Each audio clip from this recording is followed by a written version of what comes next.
This video is concerned with operations management, and in particular we're going to look at planning and the role of planning within operations management. Planning is simply the process of deciding what to do. It's having a plan, it's having a framework that's going to guide us into the future. It attempts to answer the following questions. What should the firm do? What are its goals and what are its objectives? Now sometimes the goals and objectives are set down by senior management, and these may be in the strategic plan. But there's also operational planning. How should the operations managers cope with the requirements of the strategic plan? How should they increase capacity? How should they lay out the plant? How should they organize the stores? So what should the firm do? What are its goals and objectives? When must the firm meet the goals? Set out milestones and due dates. It's important to have a plan that's going to be implemented and worked and monitored. And the most effective way of monitoring the plan is by having milestones, that by a certain date, certain processes should have been completed. If they're not completed, then an inquiry into why they're not completed can be initiated and perhaps procedures changed as a consequence. Allocate responsibilities for the various required tasks. It's important that there is delegation. A team is set up to look at the plan, and there is delegation, each member of the team having certain responsibilities, and they can report back on their findings. It shouldn't fall to just one person, obviously, to implement a plan, design an operations plan and implement it. Depending on the scale of the operation, that may not be practical. If it's a large organization, then clearly one person could not do it. So there should be responsibilities given to members of a team to monitor different aspects of the plan. How should the output be produced? Look at the technology that's required and the plans of action that are needed in order to get production moving. How should the items be booked from the stores? If it's raw materials that's going to be processed, how should they be booked out of the stores? How should they be transported to the machine? How should the machine be set? And there are many detailed procedures to be accounted for, and these need to be planned and worked out in advance so that there is no ambiguity and there are no issues to be resolved. There is a smooth, continuous production as a consequence of the detailed plans. Determine techniques for measuring performance and setting standards and looking at benchmarks. It's important that there are some measures of performance. Measuring performance is notoriously difficult. If a worker seems to become more productive, is it the workers that's becoming more productive, or the machine the worker is using that's becoming more productive? So it's very difficult to isolate out particular changes and account for the changes. However, that should not put off management from trying to measure performance. Try to see whether the organization is running more efficiently, and also set standards and benchmarks and try to achieve them. Set the ones that can be identified easily, and that when they're achieved, it should be obvious that they've been achieved and the box is ticked in a sense, and the management can then move on to the next benchmark. But it's important that performance should be measured if possible. It's notoriously difficult, as I said. Planning is forward-looking. Operational plans relate to a short planning horizon and are generally very detailed. So operational plans are different from strategic. Strategic plans are issued by top management who want to see where the organization will be perhaps in the next 5 years, 3 years, 5 years, whatever. And it may have it may deal with issues like globalization and relocation of plant and diversification, introducing new products and talking about the different technologies and so on. It's long run. It's almost aspirational. Whereas operational planning or operations planning is much more detailed. It's short run. It looks maybe over a 1 month period or over 6 months period. It could even stretch into a year, but it wouldn't go much beyond a year. It tends to be short run, and it's also very detailed. It says exactly what's going to happen and how it's going to happen, and it gives details. So it's much more here and now than strategic planning, which is long run, looking way into the future. So there is a difference between operational and strategic that we must be aware of. As I said, the operational plan tends to be very detailed, and that's important to bear in mind. The process of making it's a process of making sense of data. Data is often poorly structured, incomplete, inconsistent, inaccurate, and also available sometimes in large quantities. But data is not useful. Data is just data. It's just facts, perhaps. It could be numbers. It's when we transform the data into information that it becomes useful. And we do that through some techniques, some way of doing it, some maybe computer program or some method of analysis or discussion or interpreting the data in a particular way. So it's moving the data towards information that's important. So analysis supporting planning by providing the facts is a useful format. And data is important. It's important to collect data and then analyze it, turn it into information. The information can shed light on plans, on operations plans to see if they're workable, if they're practical, if there are issues. Perhaps the data is picked up from interviewing personnel working on the shop floor who have built up expertise over perhaps working there for a long time. And talking to them may be a valuable source of information, a valuable source of data, which is then processed into information, I should say. But then that can be fed back into better practice on the shop floor, more efficient practice, safer practice, more interesting practice of how the jobs are conducted. Analysis also facilitates management's control of activities by providing a basis for corrective action. When things can go wrong, then it's important to have plans that can step in to stop what is going wrong and fix it, bring it back into smooth running and appropriate running.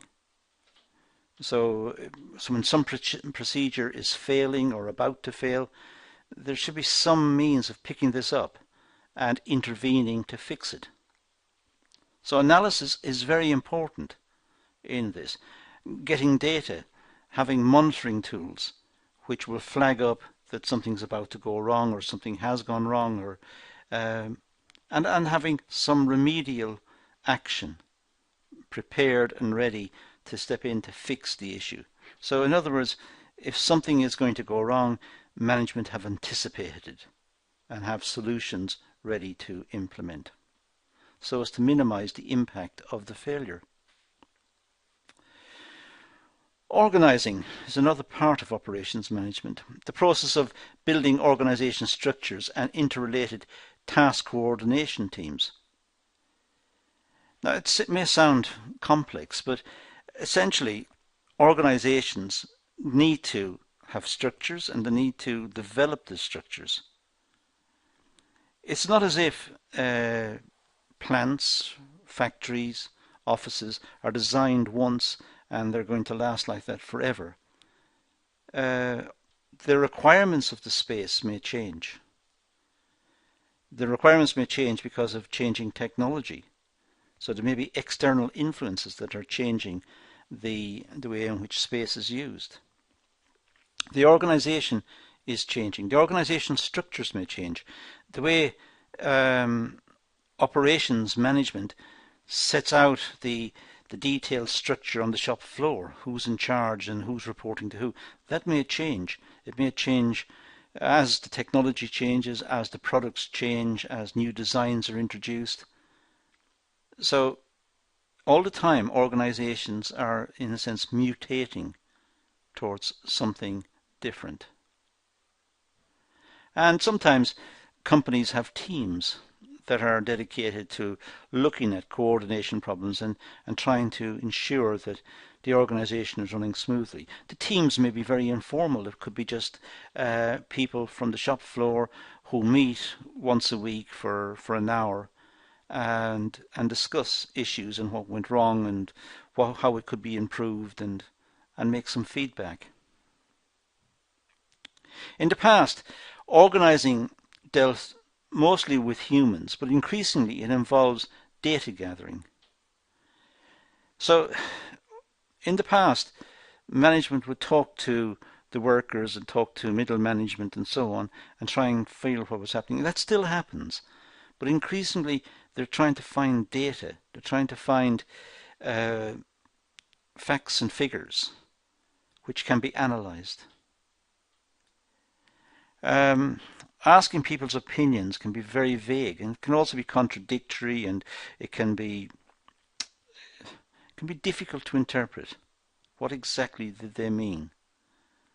But if facts and figures are collected and data is collected, perhaps through observation or through accurate record keeping or putting somebody on the shop floor if it's a shop floor issue and monitoring the situation and making notes about it, that's much more reliable. It's always important to find the right person who's going to do the data collecting, who has got the skills, who understands the issues. What information is going to be collected?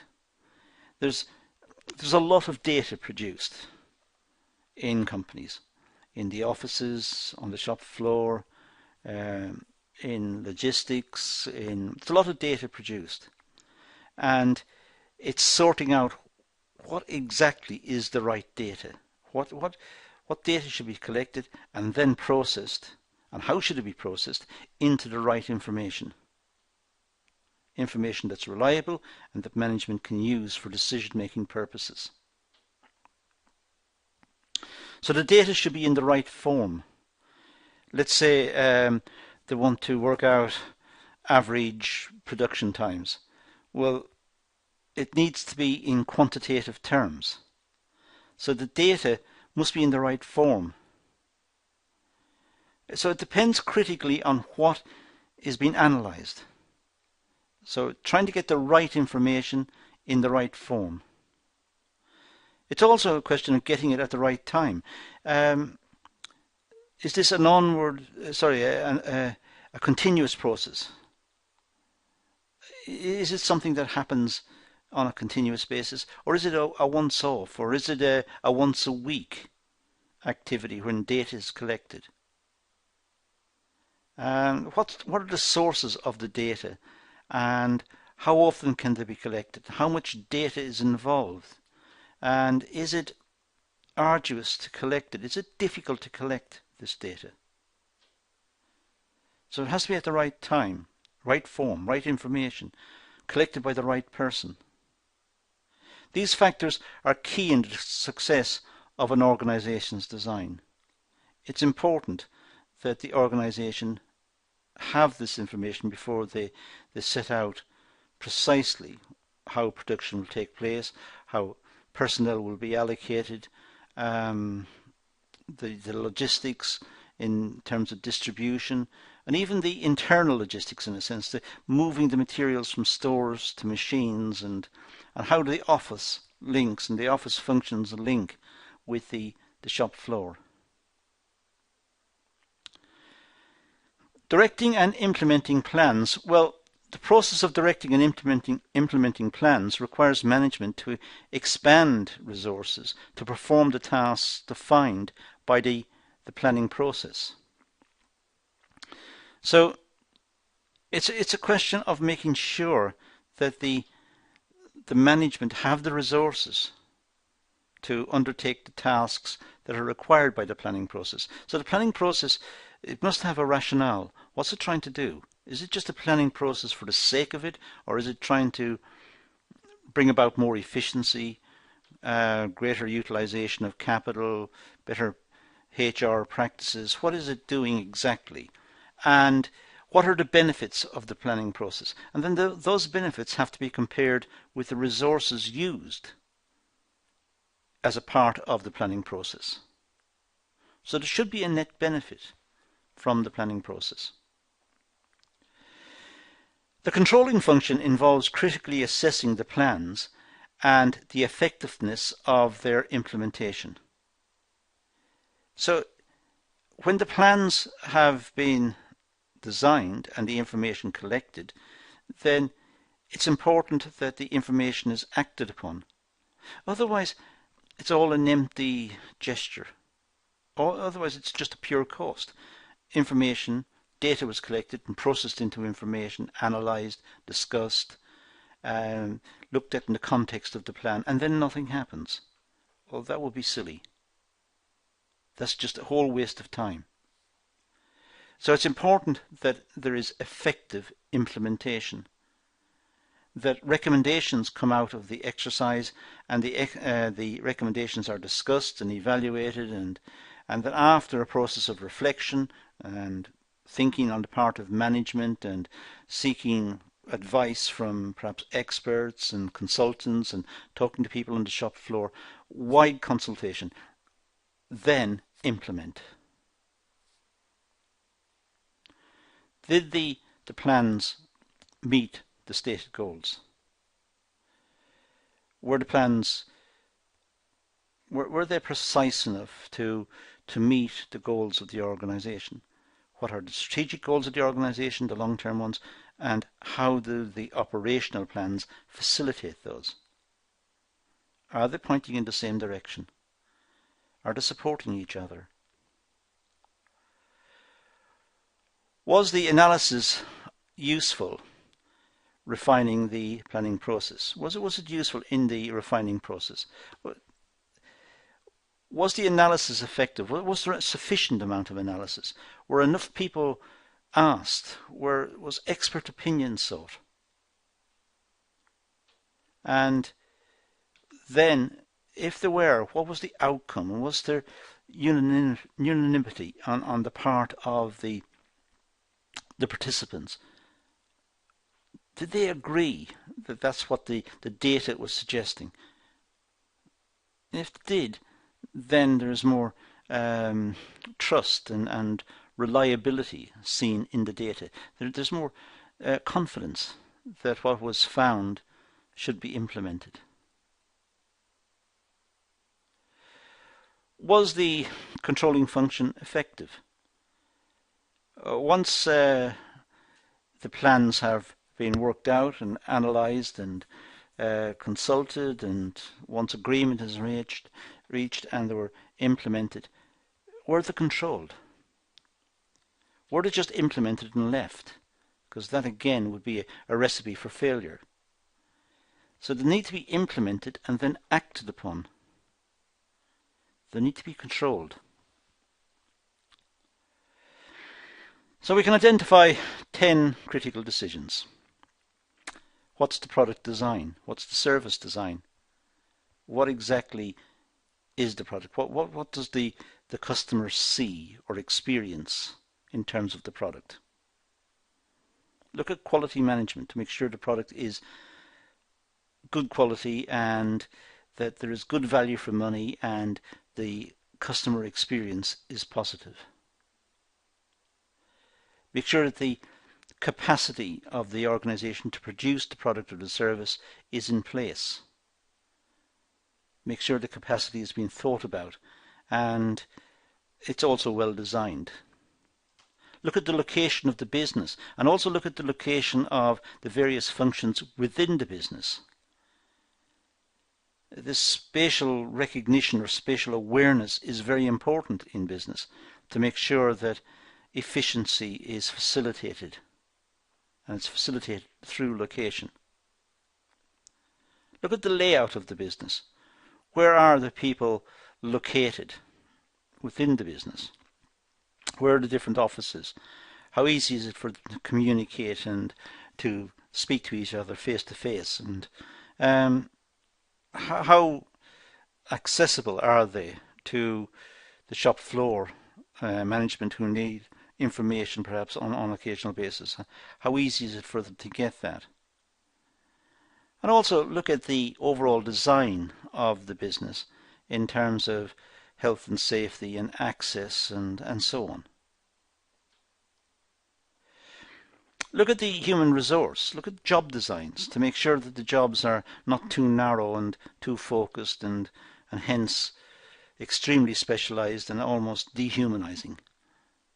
Try to introduce job enrichment if possible and engage with the workers and empathize with them. They're there to earn a living. They're there to make a contribution. Look at the supply chain issues, how suppliers make deliveries and what's the contact with the suppliers, and is it possible to interrogate the suppliers' database to see what they've got in stock and what they're expecting and when the deliveries can be made, and try to see if the supply chain management can somehow facilitate a just-in-time policy or at least facilitate a more efficient production routine and scheduling than perhaps happens at the moment.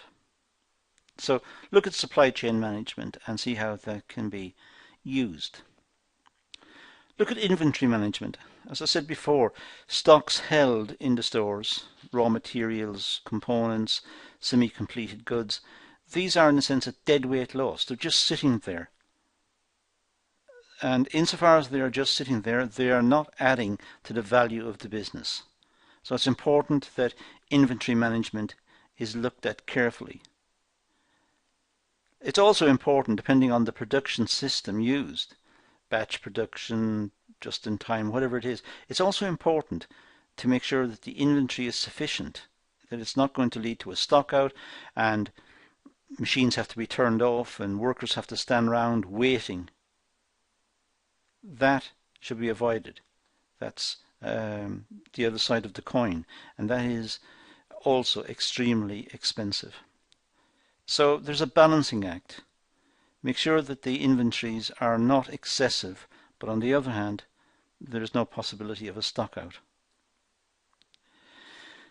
Look at scheduling, scheduling production to make sure there's a logic in the way it's scheduled, and make sure that once it's scheduled and goes on to a production system, that it's progressed, that management know exactly where it is, what's happening to it, workers are familiar with the various processes and it runs smoothly through the various parts. And make sure also, as part of scheduling, that machines are are maintained on a scheduled basis. So scheduling is important. Finally, maintenance. Make sure that the machines are maintained. As I said, in terms of scheduling, make sure that the machines are maintained on a scheduled basis. But also look at maintenance. Maintenance of the building, maintenance of equipment, the different versions of the product that are made, the different tools that are made. Make sure that they're maintained. Tools perhaps for lathes or milling machines or drilling machines or whatever it is. Make sure that they are well maintained, and also versions of software used in the office and so on. And so make sure that the production facility does not get out of date or does not encounter problems and break down, because again, that's a waste of resources. So these are 10 critical decisions that need to be borne in mind by operations management. And that's all I'm going to do in this video, so I'm going to leave it at that and say thank you for watching.